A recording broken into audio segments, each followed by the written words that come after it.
మనం ప్రస్తుతం జనాభాలో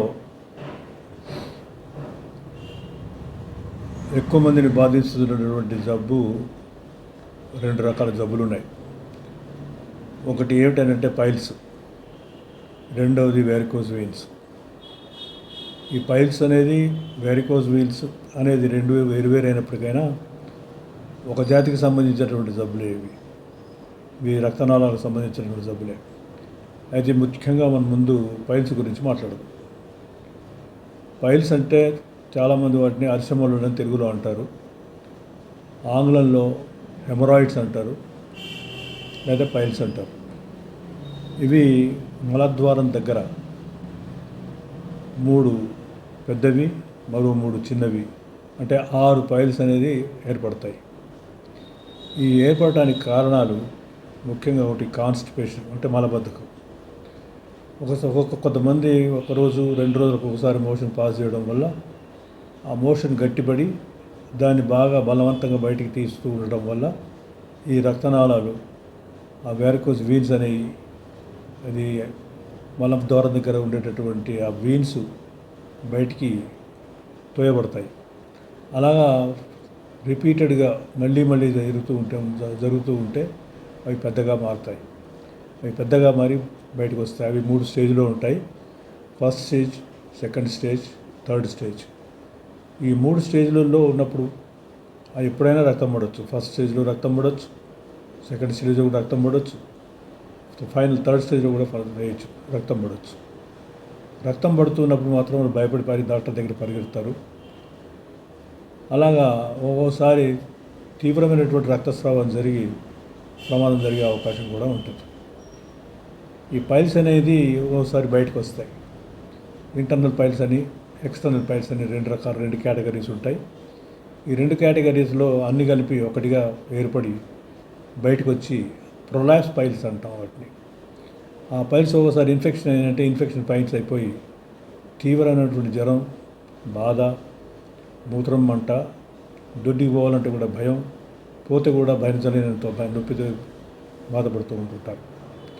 ఈ పైల్స్ని ప్రథమ స్టేజ్లోనే, ఫస్ట్ అండ్ సెకండ్ స్టేజ్లోనే వెంటనే ట్రీట్మెంట్ ఇప్పించుకోవడం వల్ల ఈ పైల్స్కి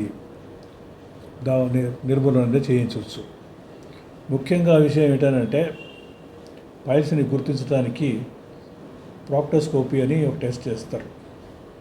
దానివల్ల ఇంటర్నల్ పైల్స్, ఎక్స్టర్నల్ పైల్స్ ఏ స్టేజ్లో ఉన్నాయనేది తెలిసిపోతుంది. రావడానికి కారణం ఒకటి మలబద్ధకం అని చెప్పాను. మరి స్త్రీలలో వాళ్ళకి ఎక్కువ మంది పాపలు పుట్టడం వల్ల ఆ పాప గర్భకోశంలో ఉండడం వల్ల, ఆ గర్భకోశం బరువు వల్ల ఆ పెల్విస్, అంటే ఈ నడుము కింది భాగంలో వజన్ పడటం వల్ల రక్త ప్రసారం పూర్తిగా జరగకపోవడం వల్ల, రక్తం నిలబడిపోవడం వల్ల పైల్స్ ఏర్పడతాయి. ఇలాంటి పైల్స్, వెరికోజ్ వెయిన్స్ కూడా ఏర్పడతాయి. ఈ పైల్స్ అనేది ఏర్పడటం వల్ల ఎక్కువ మంది పాపలు కన్నా వాళ్ళ స్త్రీల లోపల ఈ పైల్స్ అనేవి తప్పకుండా ఏర్పడతాయి. దాదాపుగా 60-70% మహిళలకి ఈ పైల్స్ అనేటటువంటి ఏర్పడే అవకాశాలు ఉంటాయి. అదొక రకమైనటువంటిది. ఇంకోటి ఏంటంటే లివర్ జబ్బు. లివర్లోకి ఏదైనా జబ్బు ఉన్నట్లయితే ఆ లివర్ జబ్బుతోటి కూడా ప్రెషర్ ఎక్కువైపోయి అక్కడ పైల్స్ ఏర్పడే అవకాశం ఉంటుంది. ఎందుకంటే ఇది portal and systemic Venus circulation junction point అనేది ఈ మలం ద్వారం దగ్గర ఉంటుంది. జంక్షన్ పాయింట్ అది. ఈ ప్రెషర్స్ ఎక్కువ ఉండడం వల్ల పైల్స్ ఏర్పడతాయి అక్కడ.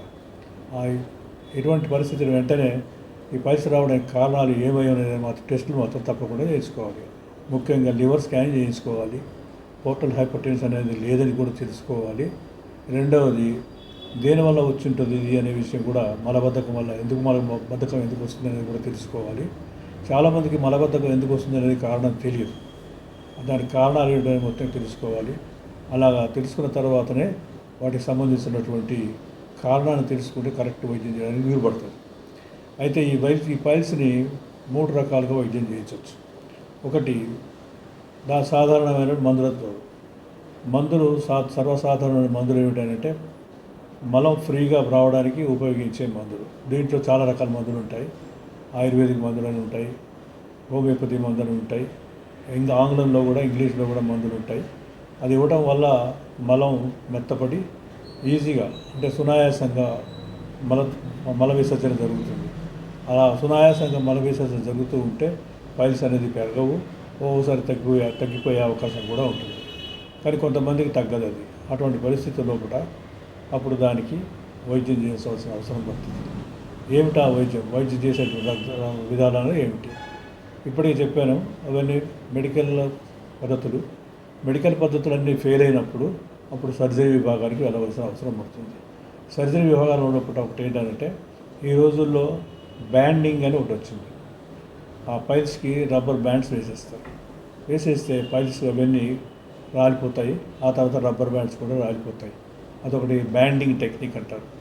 ఇంకోటి రెండోది ఫ్రీజింగ్ టెక్నిక్ అని. దాన్ని ఏం చేస్తారు, ఒక్కొక్క పైల్ని ఫ్రీజ్ చేసేస్తారు. ఫ్రీజ్ చేసి ఐస్ గడ్డలాగా తయారయ్యేంత వరకు దాన్ని ఫ్రీజ్ చేసేస్తారు. ఫ్రీజ్ చేసేసి అది ఫ్రీజ్ అయిపోయి గట్టిపడి అది అక్కడ మానిపోయి అలా కూడా ఈ పైల్స్ మానిపోతుంటాయి. మరి ఇంకో వేరే స్టేజ్ ఏంటంటే ఒక్కొక్కసారి ఈ పద్ధతులన్నీ కూడా పనికిరావు. అటువంటప్పుడు సర్జరీ చేయవలసిన అవసరం పడుతుంది.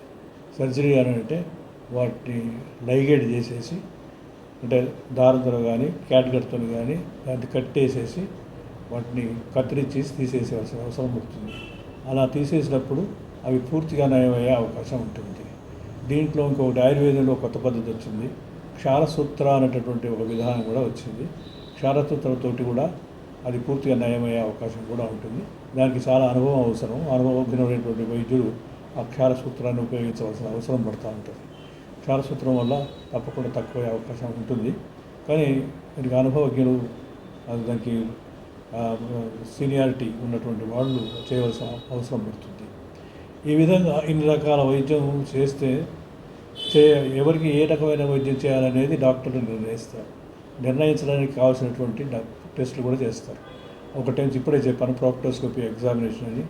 రెండవది యానోరెక్టల్ ఎగ్జామినేషన్ అని. ఇంకొకటి యానల్ అల్ట్రాసౌండ్ అని చేస్తారు. అది యానస్ లోపల అంటే మలద్వారం లోపల ప్రోబ్ పెట్టి అల్ట్రాసౌండ్ చేసేసి దాంట్లో ఎందుకు వచ్చిందని చెప్పడం జరుగుతుంది. మరొక ప్రమాదమైన విషయం ఏంటంటే కొంత లోపల మలద్వారం కంటే పైన పెద్ద పేగు క్యాన్సర్ రావడం వల్ల కూడా ఈ హెమరాయిడ్స్ అంటే పైల్స్ వచ్చే అవకాశం ఉంటుంది. ఇప్పుడే చెప్పాను, లివర్ జబ్బు రావడం వల్ల, మల్టిపుల్ డెలివరీస్ వల్ల, రెండవది మలబద్ధకం వల్ల, నాలుగవది మలద్వారం దగ్గర ఏర్పడే క్యాన్సర్ వల్ల ఈ హెమరాయిడ్స్ అనేది వచ్చి ఉంటుంది. ఈ పైల్స్ ఏదో వచ్చినాయి కదా అని అశ్రద్ధ చేయకూడదు. ఆ పైల్స్ రావడానికి కారణం అనేది ముఖ్యంగా తెలుసుకొని దానికి వైద్యం చేయాల్సి వస్తుంది. ఆ కారణం తెలుసుకోకుండా వైద్యం చేస్తే అవి ఫెయిల్ అయిపోయి మళ్ళీ వచ్చే అవకాశాలు కూడా ఉంటాయి. అందుకని పైల్స్ మళ్ళీ రాకుండా ఉండడానికి ఇవన్నీ కరెక్ట్గా తెలుసుకొని కరెక్ట్ వైద్యం కరెక్ట్ సమయంలో చేసినట్లయితే అవి తప్పకుండా దీర్ఘకాలంగా మళ్ళీ రాకుండా దానికి వైద్యం చేయవచ్చు.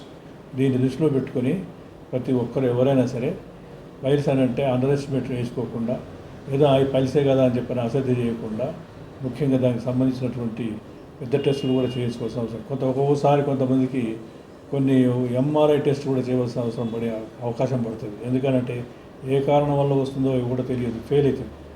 ఫెయిల్ అయిన తర్వాత ఆపరేషన్ చేసిన తర్వాత మళ్ళీ పైల్స్తో వచ్చిన వాళ్ళకి మళ్ళీ కొన్ని పెద్ద టెస్టులు కూడా చేయవలసిన అవసరం పడే అవకాశం ఉంటుంది. కాబట్టి ముందే ఈ పైల్స్కి తగు జాగ్రత్త తీసుకొని తగు వైద్యం చేయించుకున్నట్లయితే దానికి నివారణ జరుగుతుంది.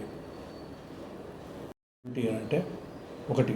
రెండవది దొడ్డికి పోదామంటే భయపడతారు ఒక్కొక్కసారి. ఎందుకు అని అంటే దొడ్డికి పోవాలంటే తీవ్రమైన నొప్పి వచ్చే అవకాశం ఉంటుంది. కాబట్టి ఆ దొడ్డిని పోవటం మలం విసర్జన చేయటం అనేది ఆపుకోవడం జరుగుతుంది. అలా ఆపుకోవడం జరగడం వల్ల తీవ్రత పెరిగిపోయే అవకాశం ఉంటుంది. అది ఒకటి. ఎప్పుడైనా సరే ఎప్పుడైతే దొడ్డికి పోదామని పోయినప్పుడు మల విసర్జన కొరకు పోయినప్పుడు నొప్పి తీవ్రంగా వస్తుంది అని అంటే వెంటనే దానికి సంబంధించి పైల్స్ అని చెప్పి అనుమానపడాలి. అదొకటి. ఇది ముఖ్యమైనటువంటి విషయం. రెండవది ఏంటంటే కొంతమందికి మలము విసర్జన చేసిన తర్వాత విపరీతమైనటువంటి నొప్పి బాధ కలగడం జరుగుతూ ఉంటుంది. అంతే. ఎంతవరకు వస్తుందని అంటే ఒకసారి వెళ్ళి ఏదైనా ట్యాబ్లెట్లో మందో వేసుకొని వేడి నీళ్ళతో కాపుకోవడం వల్లనో నొప్పి తగ్గే అవకాశం కనపడుతుంది. మూడో విషయం ఏంటంటే దొడ్డికి వెళ్ళే ముందే ఇంత పెద్ద రక్తం ఒకసారి స్ప్లాష్ లాగా ఆ కమోడ్ లోపల ఇంత రక్తం పడుతుంది. ఆ తర్వాత దొడ్డికి వస్తుంది. అంటే అక్కడ వెరికోస్ పగిలిపోయి రక్తం చిట్టిపడిపోతుంది. ఒకసారి పెయిన్లెస్ బ్లీడింగ్ అని అంటాం. నొప్పి లేకుండానే రక్తం విపరీతంగా పడే అవకాశం కూడా ఉంటుంది. ఇది painless bleeding due to haemorrhoids అని అంటారు.